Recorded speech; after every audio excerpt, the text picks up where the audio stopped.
I'm back at EY, and I'm talking here with Mudit and Andrea, who are both from the insurance team, but working in different parts of it. We're going to ask some questions about business culture and how EY looks at that part of important part of business. Firstly, before we do that though, can I just ask you both which university you went to, what you studied, and how long you've been working at EY? Andrea? I went to Monash University. I studied banking and finance and a minor in business law. I have been at EY since March 2022.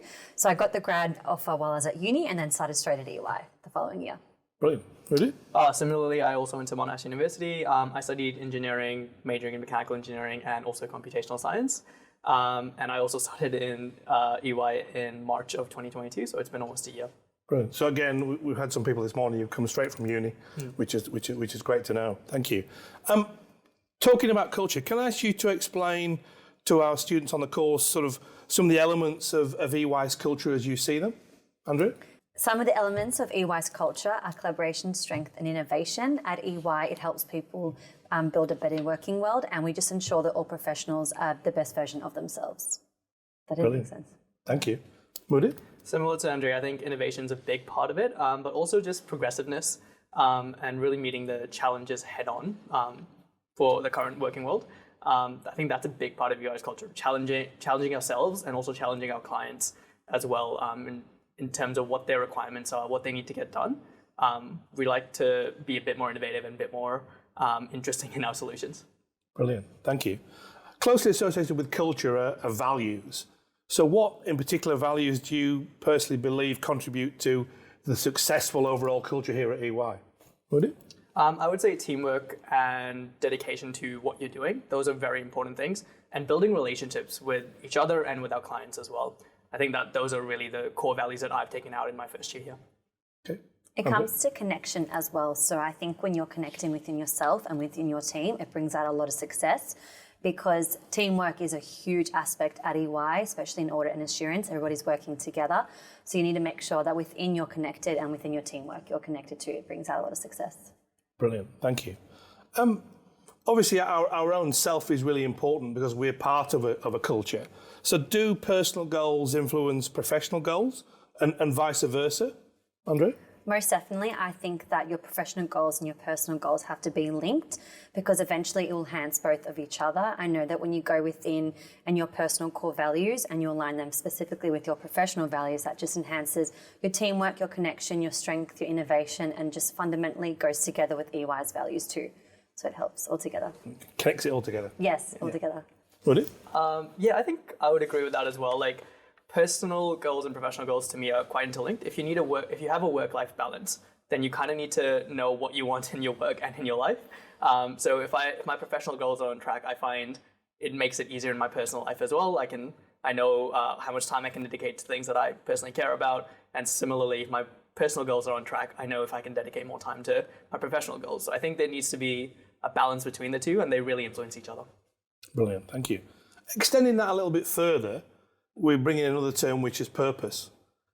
How do you live your purpose at EY? So I have a broader question, sorry. That's okay.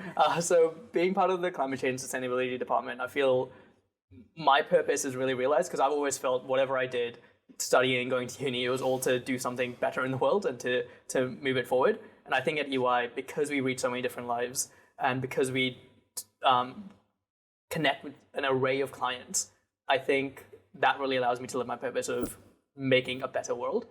Similarly, EY has programs like EY Ripples as well, where you again get to connect and be part of the grassroots and do some volunteering as well. And I think that really helps you realize your purpose as well. If you want to do something good for the world, you can find it here. All right, so because you're in sustainability and climate change, that's the purpose anyway, or the lens of purpose for you. Yeah. Okay. Yeah. All right. Andrea?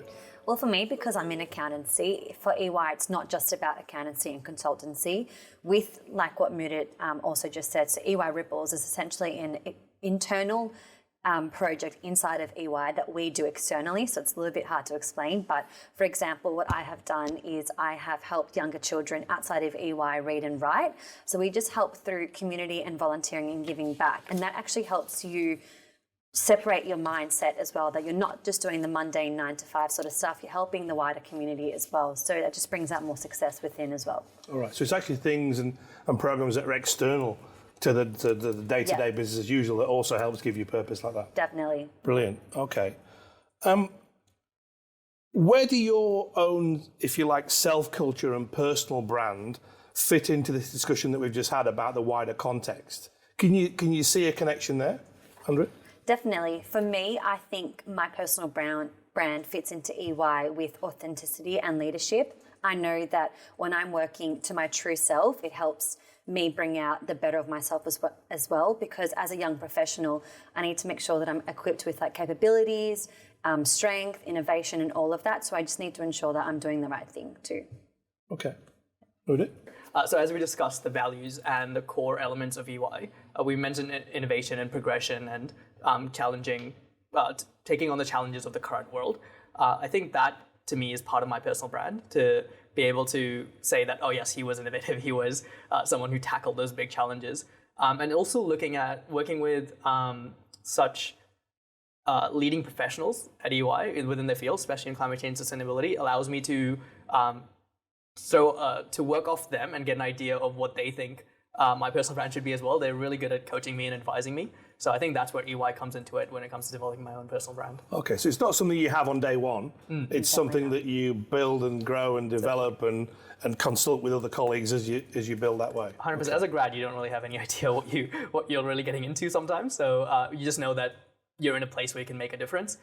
As you start tackling those problems, that's when you realize, oh, this is exactly how I can make a difference. This is what I need to do. These are the values. These are the elements that I have to have within myself to actually do something. And can you see yourself in some of the day-to-day work that you do? Are those times quite obvious and evident to you as you go along?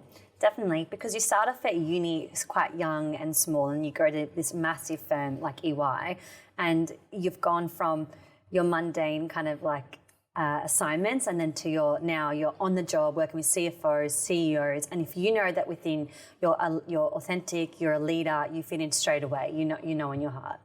Brilliant. Yeah. Similarly, like I think initially I might have found it a bit more challenging, but when you deliver a project and when you are in the thick of it, that's when you realize, oh yeah, no, I'm actually doing something that I care about, and it's really I'm developing myself beyond what I was even a year ago. There's a massive change, and you see that. And it kind of just pops up occasionally where you're like, oh, I've done a lot of work actually. I didn't even realize when I did that. So yeah. Brilliant. Well, look, thank you very much for your time today and talking to us. As an academic, none of my assignments are mundane, but my students might disagree. Yes. Okay? But I really appreciate your insights and helping us explain to the students what it's like to step into the world of work like you've done. So thanks very much. No worries. Thank you.